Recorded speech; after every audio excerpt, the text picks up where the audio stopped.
Just give it a minute or two. Good evening, everyone. Everyone is muted except for the speakers. But if you want to add any message or put in a comment, um,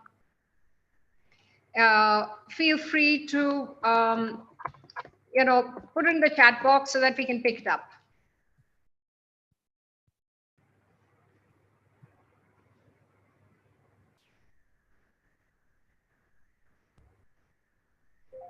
So we got about 14 people. So for those who have joined right now, thank you for joining. This is part of the monthly regulatory roundup. And, when Teresa and I were talking about what should be the next topic that we should pick up, we had just completed the CBDC conversation, and then we had the budgets that came up. And what we immediately after that, we had a session on the budget in partnership with CADEM. We then had a couple of sessions on agri-fintech or what we could do in that area. We also had IFSCA come and talk to us. So we've had quite a few sessions. So when Teresa and I were kicking around what should be the next topic, we felt that since the green pillar had been spoken about in the budget, it might be a good idea to just get some perspectives on how this topic is looked at by the various, by the regulatory community. And the idea is those who've joined, I think we had over about, 50, 60, I don't remember the exact number, even yesterday or day before, 50, 60 people have registered. So I'm assuming some people are going to watch it on YouTube, which is being live streamed. So please, if you have questions, comments, put it in the chat box, we'll pick it up. And later on, please challenge the views, add your own comments, because the idea is this also becomes a listening post for the regulators. So for those of you who don't know, Teresa has got extensive experience. She started a career in RBI and has played many roles at very senior levels, providing briefing to the finance minister, auditing banks, central banks across multiple countries, and providing, intense perspectives on very many topics. She also has worked in a couple of the banks post that stint, and which has kind of helped so she has a very good understanding of from a user perspective, not just from a regulatory perspective. Now she is a consultant, and she's also she also teaches at the Amity University. So we're really lucky to have her because she's one of the most open-minded people and who's always up for a discussion and debate. So over to you, Teresa. It'd be great to learn a little bit about what the green pillar is all about. Good evening, and thank you, Sandhya, for that introduction. It's a day for new beginnings all over the country in different parts. Ugadi for you. So happy Ugadi to all of you. Gudi Padwa in this part of Maharashtra, and in various others is again the start of new beginning. And so what better day to talk about green initiatives than today? And where you see the symbols of wealth are depicted in grains, in fruits, in food. And that is something which is really something which countries should look at, the world should look at to see preserved, conserved.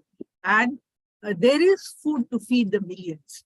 And that boils down to what Kofi Annan expressed in one of his meetings. He said the world is fast reaching a tipping point where any climate increase in the temperatures would prove irreversible.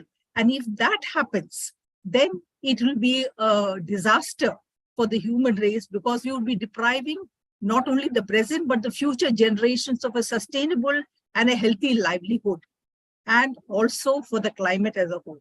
So it is something which is which maybe a decade back would not have attracted so much of attention, but today we cannot afford to ignore it. Some of you may have heard of a movie which was very popular, How Green Was My Valley. It spoke of a Welsh village which was so green and beautiful in the eyes of a boy. and which turned into a dust bowl or full of clay. I mean, sorry, coal dust. And the environment was destroyed, livelihoods were destroyed, and people started moving away from their culture and environment. So that could be the detrimental effects of unthinking, unmindful development. And in India, we are more susceptible than other countries, like almost like, I would not say just more susceptible, like most emerging countries, we have the similar problems. We have a long coastline. We have a population largely dependent on agriculture and also dependent on emitting coal emissions and other sources of energy, which add to pollution. So any change in the temperature, and we have seen a lot of that in the recent past. We have seen unseasonal floods where when there should have been broad sunlight for growing crops. What was called Kuttanad was the rice bowl of Kerala, but it's turned into a water bowl with the rising temperatures and unseasonal rains virtually drowning the crops. Different parts of the country are facing extreme drought, and this is the same which is happening in different parts of the world also, with development cutting down forest wildfires, etc., destroying it. So that is where the more and more the thrust is there on, if we want to have a sustainable planet, we want it to leave it as a legacy to the future generations. It's not like what we do with it today, we don't mind, because we are not going to be there in the next maybe 50 years. But that's not the long-term perspective we should see. And as the Prime Minister or the G20 message was that Vasudhaiva Kudambam, that is one earth, one planet, and one family. So it is something which is our investment into the future of the earth that we are planning. And this is seen, the thrust of this is seen in the initiatives taken in the budget. The 2023 budget, in fact, had talked about raising finance for green initiatives, and the green bonds have been launched, sovereign green bonds, which could be subscribed for banks. And this is a source of raising finance for various climate-related incentives, and incentivizing people to switch over to more sustainable forms of energy, renewable energy, agriculture, and also alternative sources of fuel. And as far as the regulator is concerned, certain initiatives are also taken, like the priority sector classification. Initially, it was around 15 crores per individual were being classified under priority sector. And this was for projects like street lighting and other, using renewable energy for street lighting, other projects like that. And for alternative sources of energy, biogas-based power, etc. And then in the budget, the green initiatives in the budget 23-24 spoke about is much more a thrust.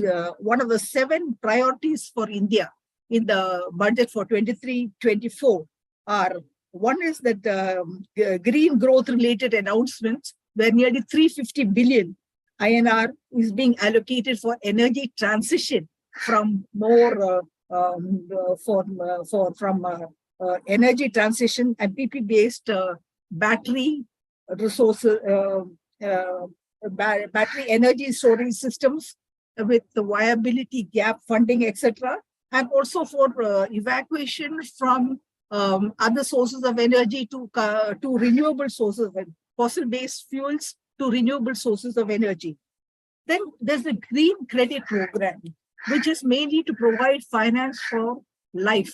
And I like some of the acronyms which has come up in the budget.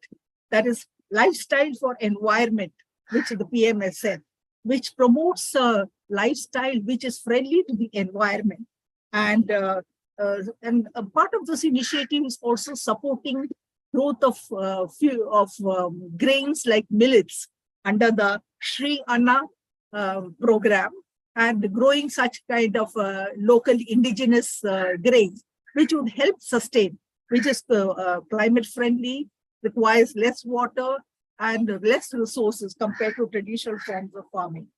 And the budget also offers support by reducing the duties on EV batteries and the components also which go into them. Then you also have the National Green Energy Hydrogen Mission of around INR 197 billion, which has been allocated.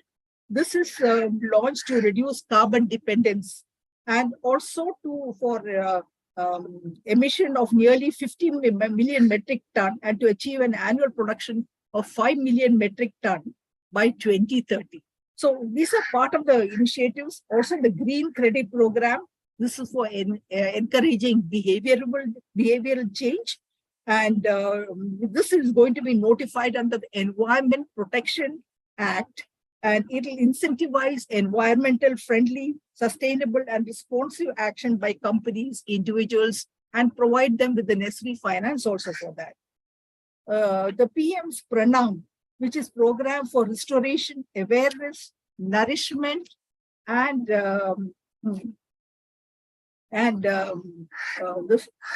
awareness and nourishment of Mother Earth, will be launched also to incentivize states and union territories to promote alternate fertilizers and balanced use of chemical fertilizer. And that comes to the Govardhan scheme also, where the biogas waste are to be used for, for generating alternate biogas and alternate sources of energy, and is going to be made mandatory to have a 5% utilization of the CBG by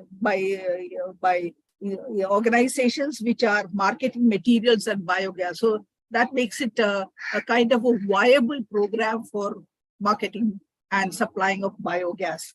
You have the Mishti also, which is a mangrove initiative for development of mangroves. And in a way, it is to encourage the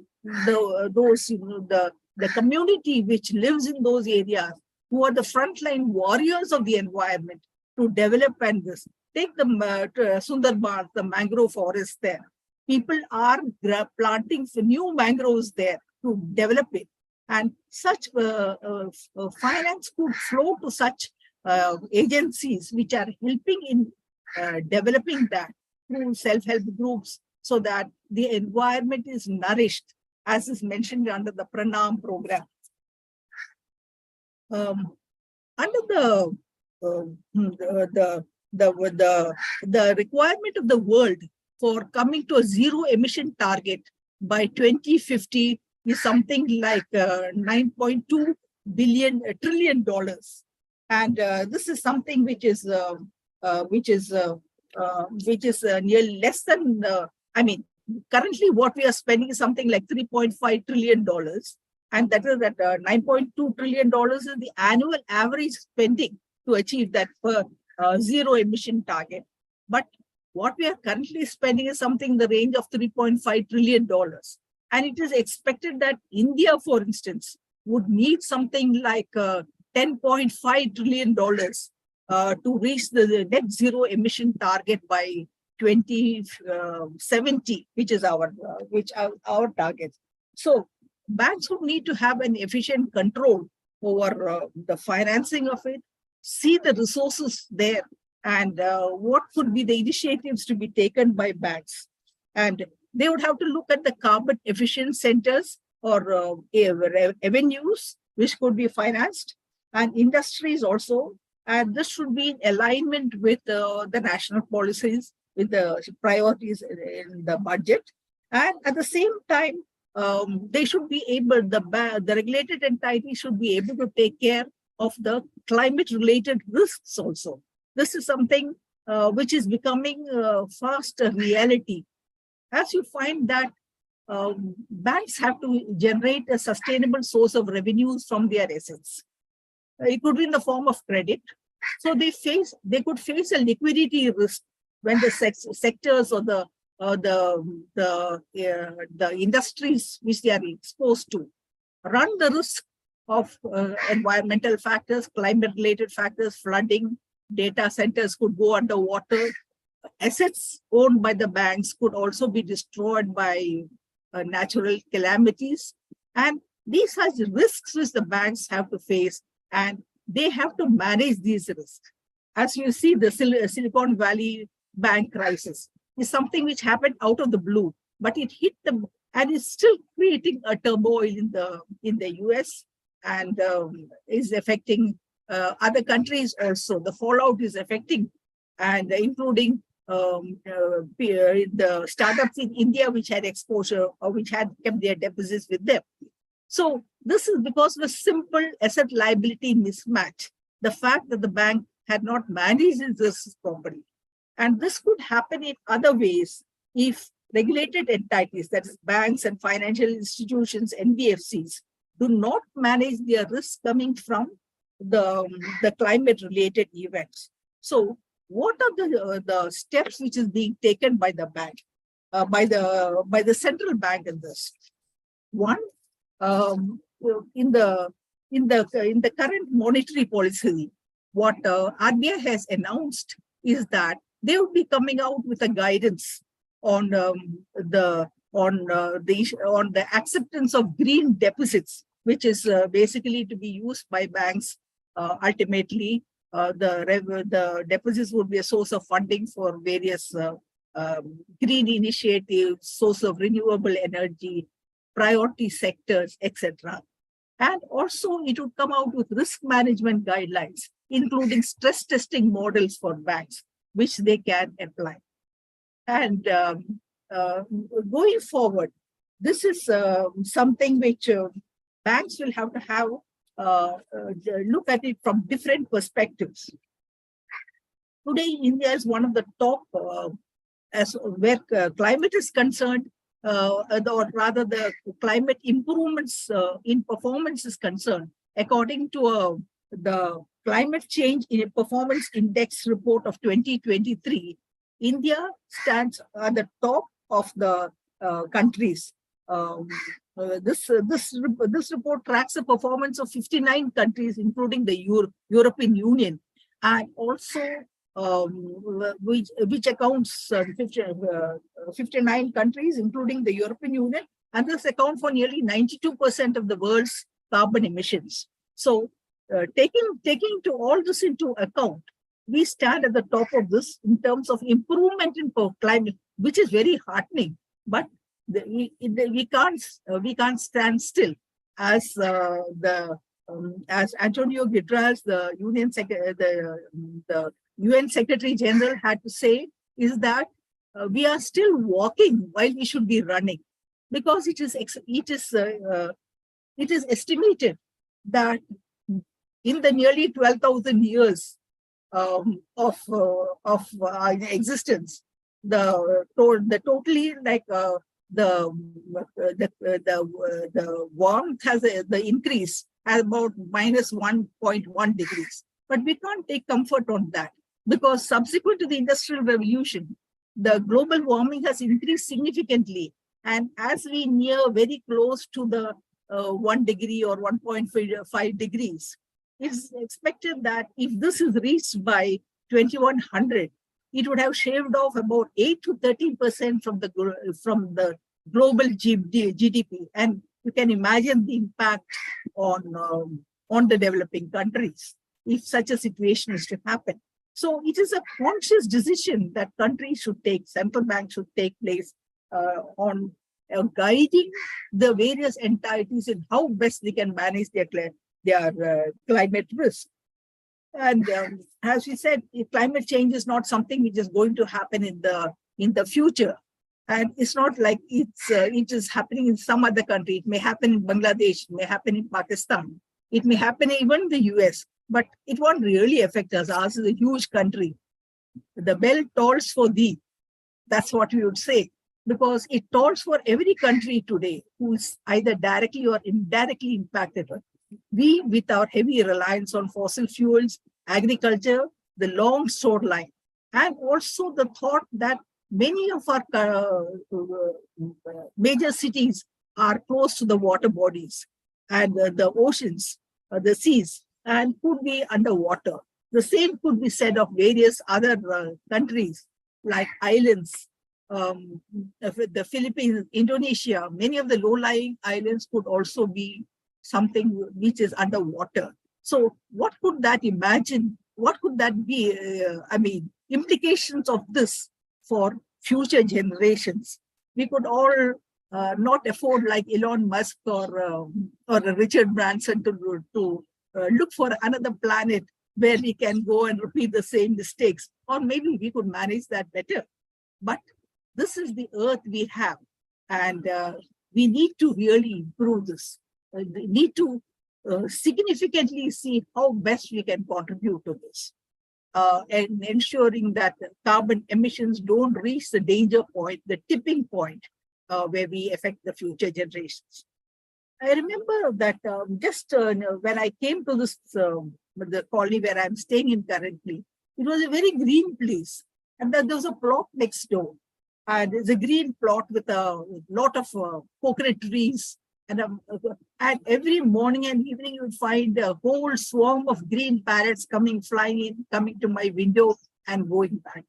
And one day, there were the bulldozers coming in, then there were earth movers and moved in, and they were cutting it down because what had escaped development was being converted into a colony. And my little granddaughter, who was watching out of the window, looked at me with a troubled face and asked, "Where will the parakeets go?" So she was so concerned. Where will they go? Their home is lost. Their habitat is lost. That set me thinking, if we could be saying the same for our planet or for our Earth, where will we go if our mindless, senseless actions destroy this planet?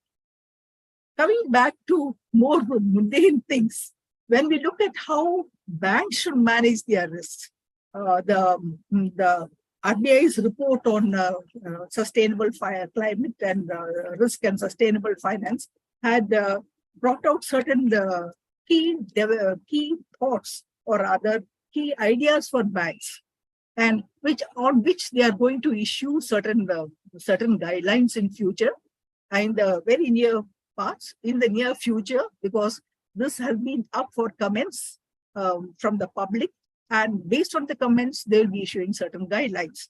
But it had certain interesting points which banks have to see. One is that they should have a proper governance system.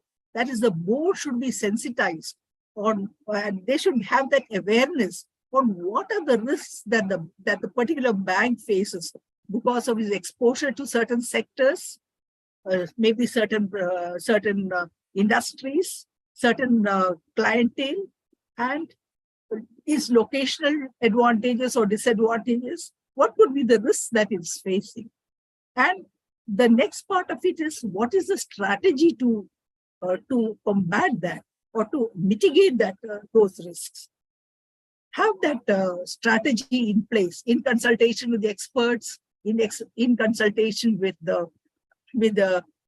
other risk professionals, and then set targets in terms of how much capital can you allocate for that risk, how you can manage that effectively, because banks don't have that endless source of capital to set apart for this. So how you manage that risk by spreading your exposures, seeing that you finance certain industries which help for sustainable development, say for EV vehicles or batteries, take advantage of the changes in the budget so that there is a steady stream of revenue coming in from appropriate sectors for the banks, and ultimately having that risk perception in mind before going ahead.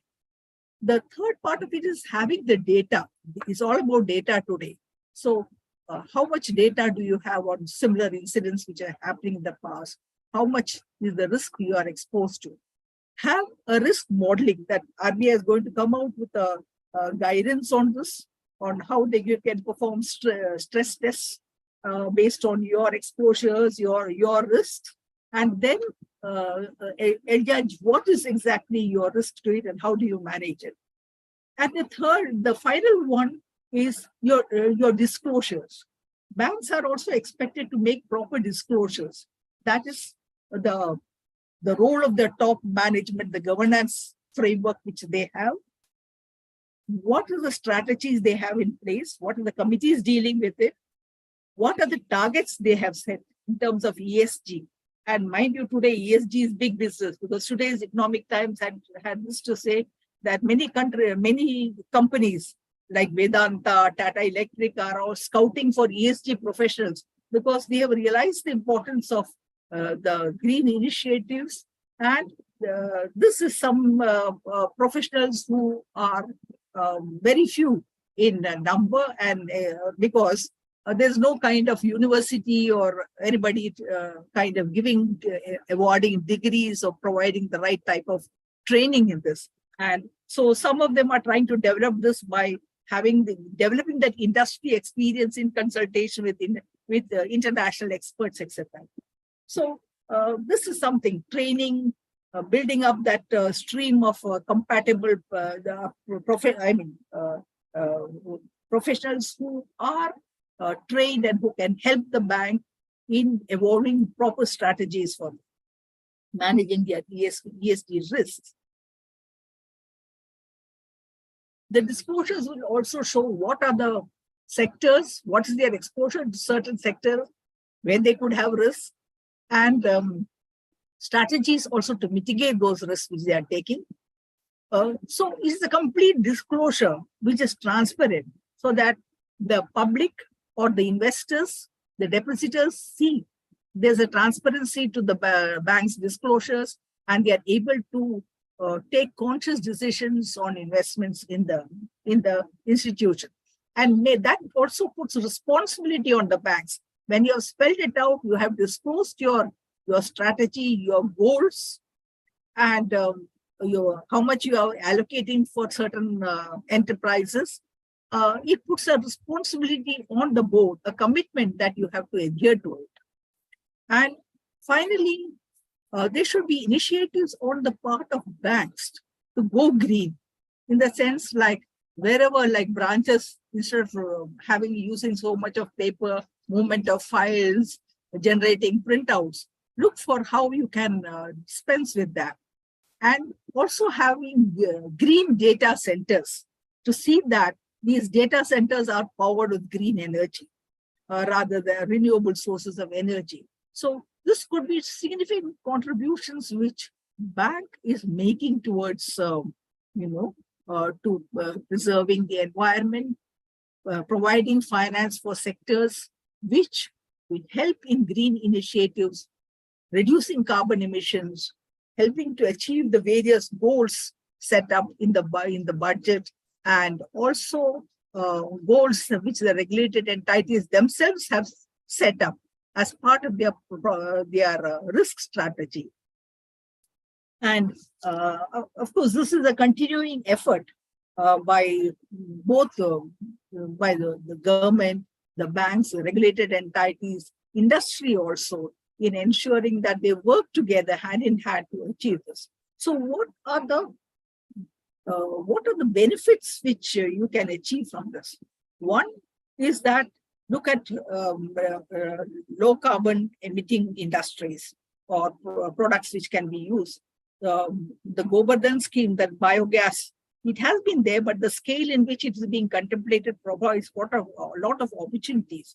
And also, it helps to look at different sources of energy for lighting purposes, for domestic use, maybe for industries, even for data centers. So that hydrogen, green hydrogen producing products, etc. This is again something which can you can think of in terms of industry, and also the guidance that can be provided in terms of working with indigenous communities for revival of certain traditional forms of farming or fishing, or generation, say, of mangroves. The experts in this line, those who have worked with the environment, could be the best to advise them on this. And this is where some of the thrust areas which can be, it can provide something like it's a win-win situation. You also find that some of our forests have got certain products which are unheard of, or rather which the world has not yet heard of. It could be wild tea growing in Assam, or it could be honey in some parts of Kerala, or it could be the Ayurvedic medicines, medicinal plants, etc. growing, and which could be something which could be helping to have a sustainable uh, occupation for the indigenous people, as also for the environment. And it's like the Chipko movement, where people embrace trees to prevent them from being cut. So when you help or you contribute to the livelihoods of people, you help a community develop. When the community develops, the nation develops.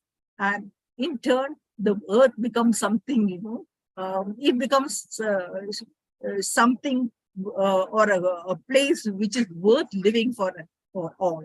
And perhaps we can expect that with these initiatives, that the goal of zero net emission could be faster than 2070.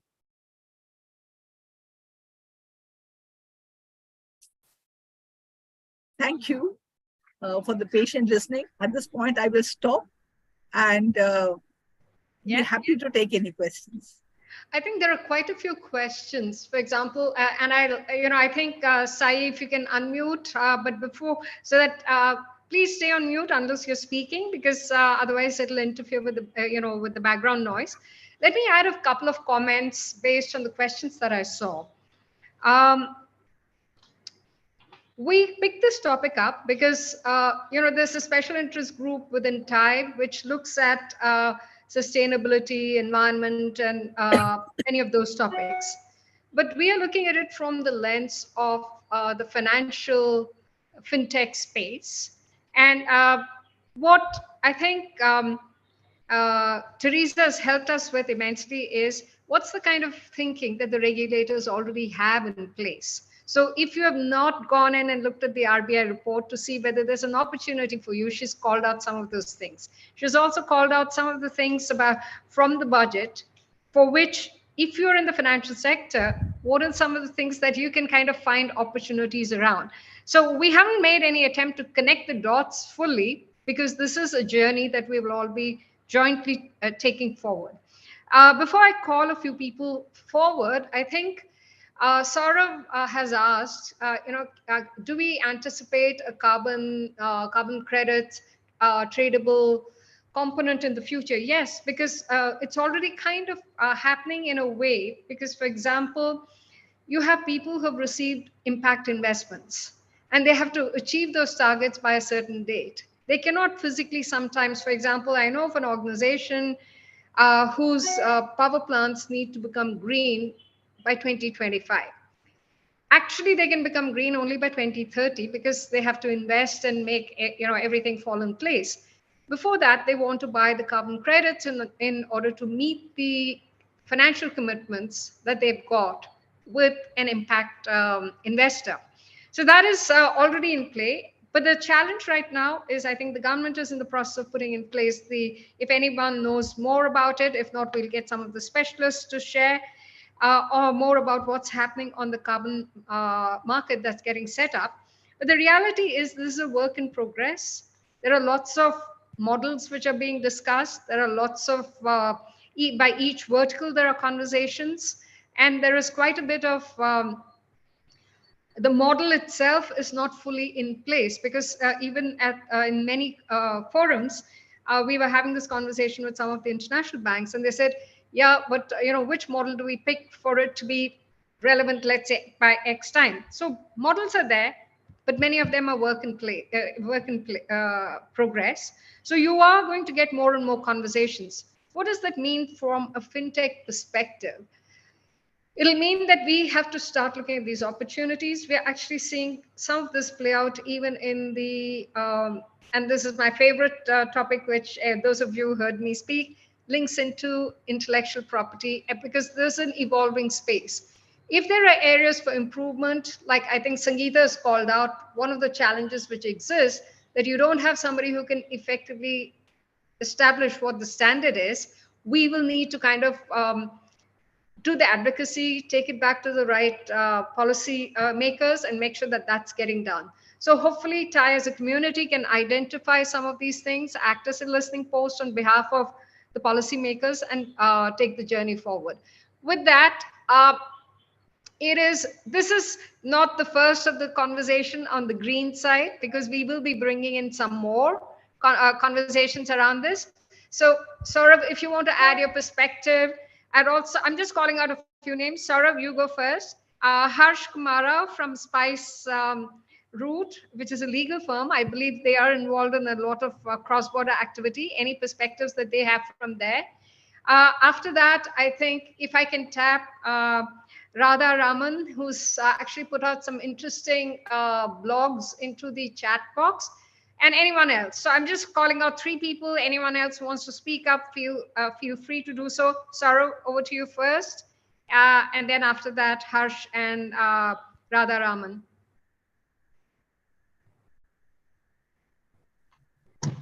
Hello. Yep.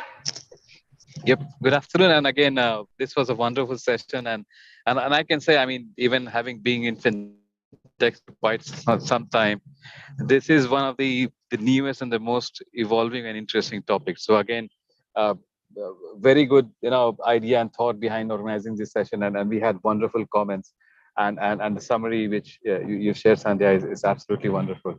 So my thoughts on that would be like, trying to anticipate what is going to come. And based on some of the other lateral discussions that I've been part of, the use of carbon credits, or I don't know what we will call them at some point of time, but that seems to be the going phrase, is definitely picking up interest, and a lot of people are already talking about it.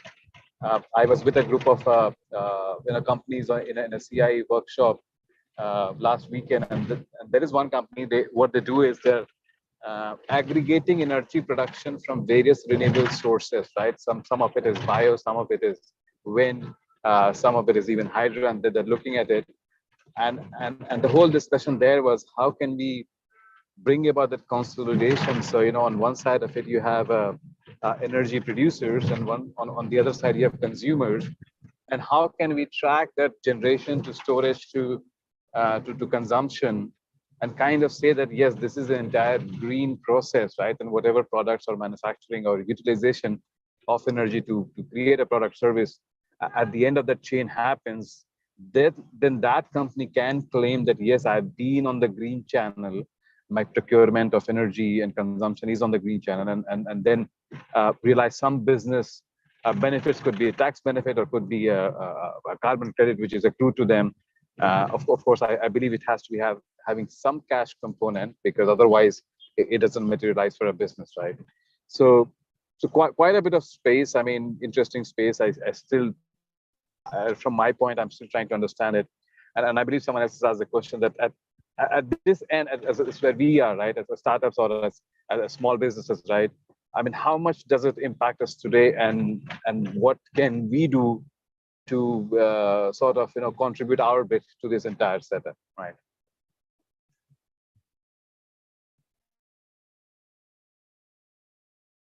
I think it's a very good one. Maybe we should start discussing within the community and see whether there are some guiding principles which we can offer, and see how that goes. Because the reality is, for example, earlier in the day, I was talking to one of the fund managers, and in their next fund, they're planning to have almost 30 or 40% completely devoted. They are a hardcore SaaS platform organization, but they want to take at least 30 to 40% of the fund towards in this direction.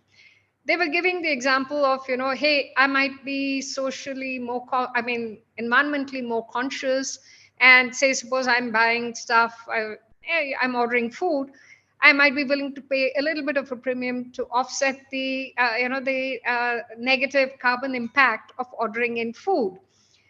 But then I think you have to take it to the nth thing. where does it get invested, and are you really getting the right impact there? Then the further discussion which was had was, is it only a carbon impact? What other impacts do you have, which needs to be considered? So I think this is going to be a very, very multidisciplinary evolving space. And therefore, I think all those interested in it, stay engaged, ask the questions. And if we are able to provide perspectives which we can take back to any decision-making authorities, we will do so.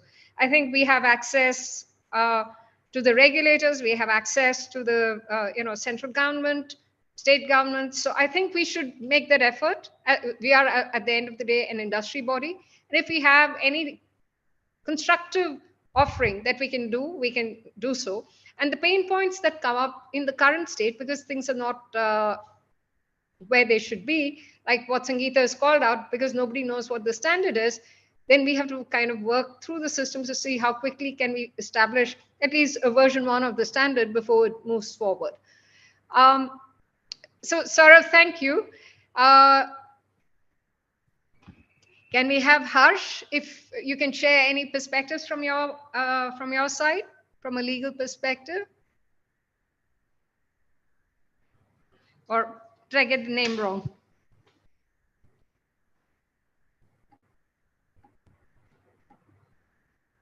I think he's probably dropped off. Radharaman, do you want to add some of the perspectives, because you've been Sai, can you unmute Harsh Kumara? Yes, Harsh, you can unmute. You can unmute yourself. Hi, sorry, I wasn't able to unmute myself. Okay. Thanks, Sandhya. Thanks, TI, for organizing this. It's been really helpful. I think so. Overall, I think what you've added, it makes a lot of sense. Plus, what we have seen is, I think government has been taking steps towards green growth. I think what intrigued me was them setting up an agri accelerator fund to encourage agricultural startups. Also, as a firm, as you mentioned, Sandhya, like we have been doing a lot of green as well as energy work, and I also have my colleague Janvi, who's if she'd like to step in. Just a second. Please feel free. I think the objective here is for us to also learn. So Correct. Anything you want to share, will be really open to it. Sai, can you unmute Janvi?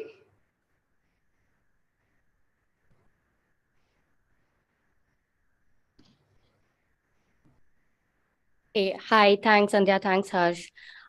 This has been quite interesting. It's a great session. Thank you for organizing, and I hope to be a part of more such sessions. We have so much to see and explore from the policies perspective in the green economy. There's so much being worked up around the green hydrogen policy as well. And from a legal perspective, I would like to add that the way the National Green Hydrogen Policy and the EV policies, for that matter, along with the government's going to come up with a market and policy around carbon credits as well. So this just shows the confidence in the alternate and renewable energy sector as such, and what the government is and the financial institutions are willing to do.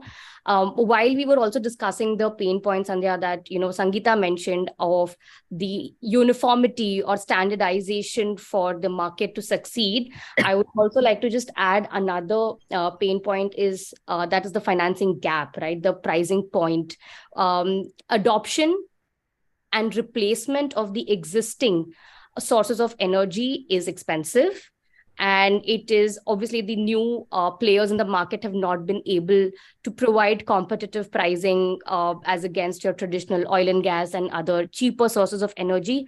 So pricing remains a pain point. So replacing the entire ecosystem may not be that viable and may not be that economical for a lot of the players who are into development, etc. So that is one gap that I think the financial institutions should address by viable financing.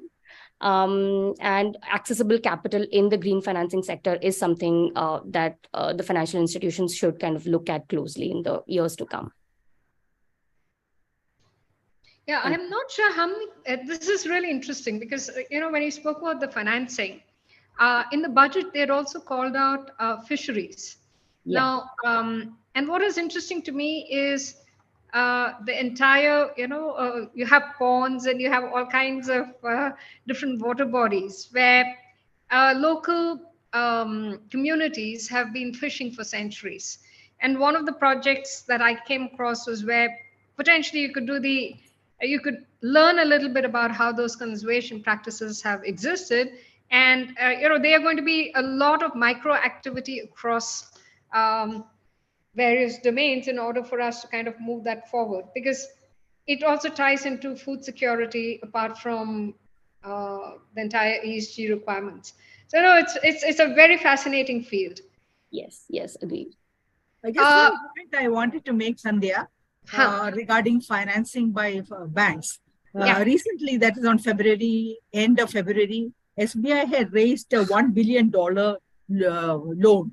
And this was its largest syndicated loan, and probably the largest in Asia. This was for financing ESG products. And Wow. this is supposed um, it intends to issue green, social, and sustainability bonds and loans, and it will use this not only to finance existing projects, to finance new projects, but also refinance existing projects. So that is going to be something which maybe institutions which are wanting to change over to green sources of energy or alternative uses can consider. That's interesting. Thank you. No, I think that's it. It's probably the first which we are beginning to see, but within a short time, I suspect there'll be quite a few opportunities, and I think it might be worthwhile in the longer term to see, what are the opportunities and where are some of the other pain points, so that we can start consistently tackling them or supporting the change that needs to come. Mr. Radhakrishnan Hariharan, do you want to kind of share your perspectives as well? Sure, Sandhya ji. So wonderful, introduction. I think Teresa, thanks for that. And so I run my own quality and management consulting firm called Maruti Quality Management Services. And one thing that I did realize is that how to translate, the action on the ground. I think that's the challenge people face. I mean, ultimately, these frameworks and the budget and policy decisions are really helpful. There's no doubt about it. But how do we ensure that this is translated onto the ground? Could I just share my screen for a second, Sandhya ji? Yes, Sai, if you can make that happen, that might be helpful. Yeah, perfect. So I'll just share it for a second. I hope you can see the screen. Yep, it's come up. Yeah. Okay. So, the thing is that one of our clients, for example, right, they actually it started with a simple initiative like the ISO 14001, which is for environmental management. And there you come out with objectives which can make your entire product design and everything green, actually.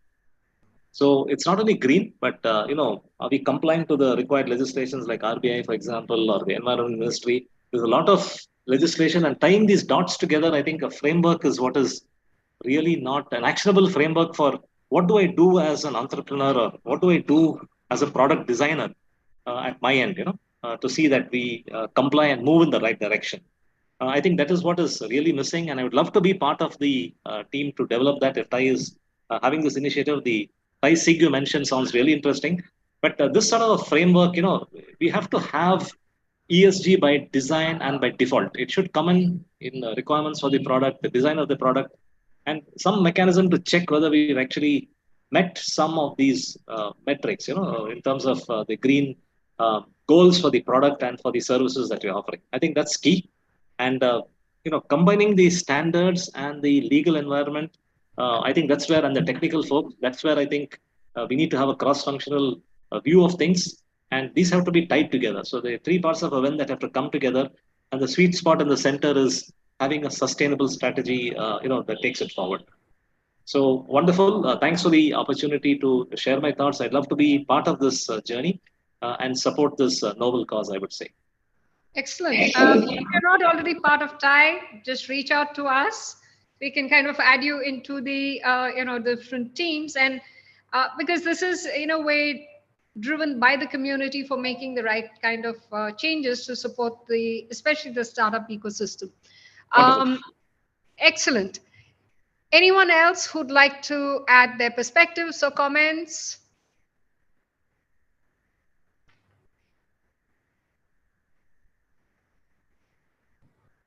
I think Vani, do you want to add something? Sai, you will need to unmute her. Vani R.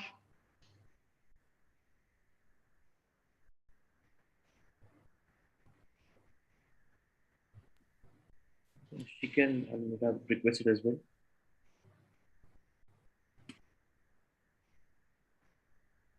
Not sure. If we have to take this conversation forward, what kind of conversation do you want it? Do you want a little more on the carbon markets and what's happening? Because there are people working on that.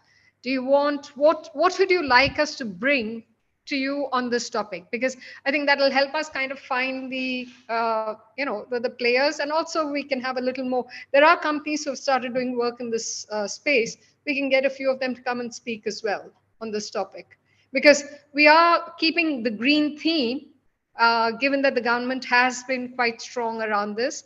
And from a fintech perspective, we'd like to make sure that the community has as much opportunity to take a lead here as in many other things. You can put it in the chat, or write to us, or ping me via LinkedIn. We can pick that up and explore what needs to be done there.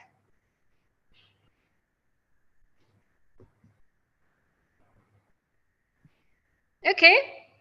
Today, the crowd seems to be a little, despite the fact that we've got about 38 people, the crowd seems to be a little quiet. Usually, we tend to go almost 15, 20 minutes beyond the scheduled hour. But I think it's been a solid topic. It's also a topic which is evolving. We don't have enough depth of knowledge as we'd like, because it's still an evolving space. But what we will try and do is on a regular basis, bring in people who are working in this field or any policymakers, so that we are able to take the advantage and leverage the opportunity to build the kind of companies that we want. Anyone, Teresa, do you want to add something? Saurav, you want to add something? And then we can wrap up. Yeah. Thanks, Sandhya. What I feel is that some of you have expressed certain pain points in translating policies to action. So what are those pain points policymakers are not actually aware, whether it's in government or the regulator side, or even maybe the bank side who are financing them may not be in a position to be aware of it.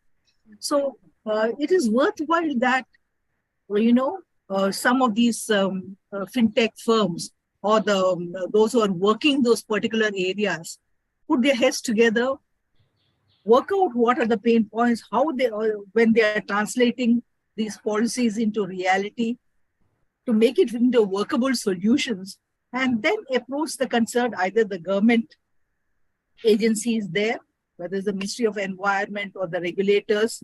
And industry bodies always can have an opportunity to meet the regulator at various forums, or even write to the regulator on specific issues, because some of these guidelines, like for instance, the report of the RBI on the climate and sustainability had climate risk and sustainability had been put on the website for comments. So that is something like, of course, it's premature to anticipate all the problems which can emanate from such policies, or what it can involve at the ground level. But still, it's something which people like you, who are experts in the field, who are working on it, would come up with practical solutions and find ways to make the policies tailor the policies so that you get workable solutions which helps to achieve the objective. No, I think well said, Teresa. because I think it's only when we have that feedback can we take action. Aishwarya, I think your point is really good because can we get international startups working in the green industry to introduce themselves in India? And how the regulations work and revolve around them. What we can do is try and get a few of them to come and speak to us as to what they're doing and how they are taking it up, because this field is really enormous. If you talk to somebody from Shell, you'll get a certain view. You talk to somebody from Deutsche Bank or Citibank, which is the big banks, you'll get a different view. Whereas you'll end up talking to a startup, you have a completely different perspective. And even, I don't think we've even started scratching the surface. So I think we will try and get a few more people on a regular basis into this forum. And if we are able to kind of take something back to the government, the regulators, we will certainly do so as soon as we get something concrete and specific. Because, for example, I think, Sangeeta, your thing is more to do with who evolves the standard. And the question is, who's going to be the authority, who's going to kind of sit internationally or at a national level for some of these things. And so we got to see how that is going to evolve. So it's not a space that's fully there, but I think it's worthwhile starting this dialogue because now's the time for us to kind of shape it if we can. Excellent. So I've truly enjoyed it, and I think we're all learning. It's a joint exercise. So feel free to write to us, drop a note. We're all available on LinkedIn. That's the easiest way. And if we want to do something more, we can kind of figure out a way to partner. So thank you all very much for joining us on Yugadi Gudi Padva. So have a lovely evening with all your friends and family, and talk to you in a month or so. And if you have any specific topics you want us to pick up from a regulatory perspective, let us know, because this is a forum around that. So thank you so much, Teresa, and thanks everyone. Thanks, Sandhya. Thanks, everybody. And wish you once again a very happy Ugadi.